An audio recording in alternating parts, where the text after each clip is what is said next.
बिल्कुल।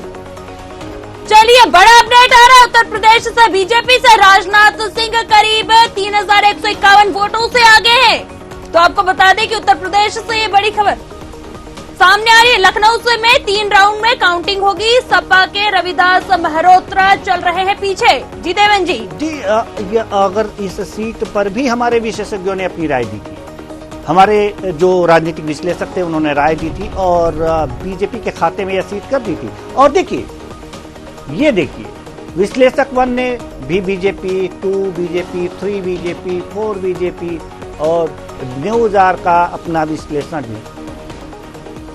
4 में माफ कीजिएगा, विश्लेषक 4 जो है कांग्रेस के पक्ष में जा रहे थे, लेकिन न्यूज आवर जो है वो उसके आकलन जो हैं वो बीजेपी बता रहा था। तो अगर जो प्रतिशत की अगर जो हम बात करें तो प्रतिशत के आधार पर, जिन आधार पर न्यूज आवर ने ये किया था, ये है लोकसभा सीट लखनऊ की बात, जहां पर बीजेपी को 2014 में 54%, 2019 में जो है 60% और 60%। बिल्कुल, 2014 में 53.2%, 2019 में 54.72% और 2024 में 52.3%। और रविदास मेहरोत्रा से इनकी टक्कर है, सपा से हैं, और बीजेपी से राजनाथ सिंह चुनाव मैदान में हैं, आप देख सकते हैं। और लीड लेते हुए नजर आ रहे हैं, और लीड लेते हुए नजर आ रहे हैं। और ये न्यूज आवर का सटीक आकलन होता हुआ जा रहा है। न्यूज आवर का आकलन जो है वो सटीक यहाँ पर बिल्कुल, जिस तरीके से विश्लेषकों ने यहाँ पर विश्लेषण किया था वो कहीं ना कहीं जो है सही साबित होता हुआ नजर आ रहा है। क्योंकि अगर देखा जाए तो राजनाथ सिंह यहाँ पर बड़ी लीड लेते हुए नजर आ रहे हैं, अपनी जीत की ओर आगे बढ़ते हुए नजर आ रहे हैं। लेकिन अगर वही बात कर ली जाए तो लखनऊ लोकसभा सीट पर जो है न्यूज आवर ने इस तरीके से यहाँ पर विश्लेषण किया था, और विश्लेषकों के जो विश्लेषक ने जो ये विश्लेषण निकलकर सामने आए थे वो कहीं ना कहीं सही होते हुए नजर आ रहे थे। बिल्कुल। और मध्य प्रदेश के संबंध में भी ये सारी चीजें हैं, और अगर जो छत्तीसगढ़ के बारे में देखा जाए तो यहाँ भी वो सारी चीजें हैं कि ये विश्लेषण जो है बड़े ही सटीक जा रहे हैं।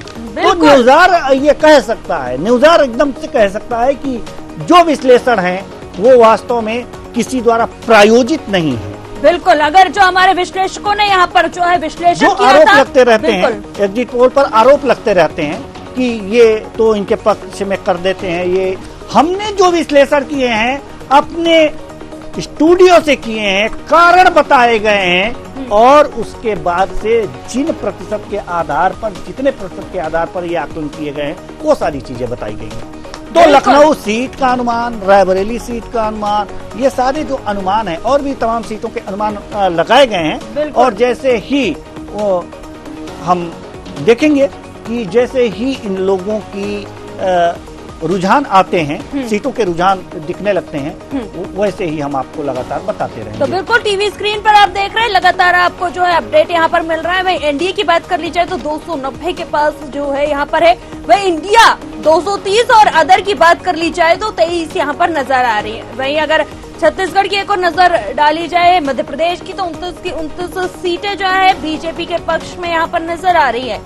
वही छत्तीसगढ़ में 9 बीजेपी और 2 पर कांग्रेस जो है अपनी बढ़त बनाती हुई नजर आ रही है।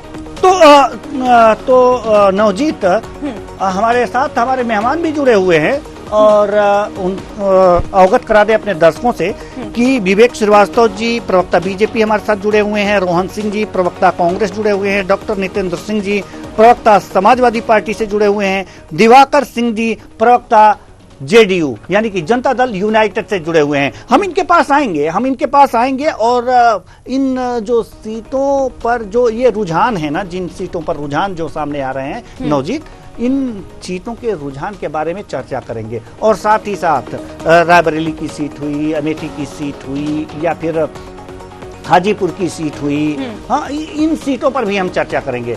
और देखेंगे कि जैसे ही हाजीपुर और बिहार की कुछ सीटों पर भी अगर रुझान आएंगे तो वो भी हम इनसे चर्चा कर लेंगे। लेकिन जो रुझान आने चाहिए, लेकिन जो रुझान टीवी स्क्रीन पर हम देख रहे हैं, चलिए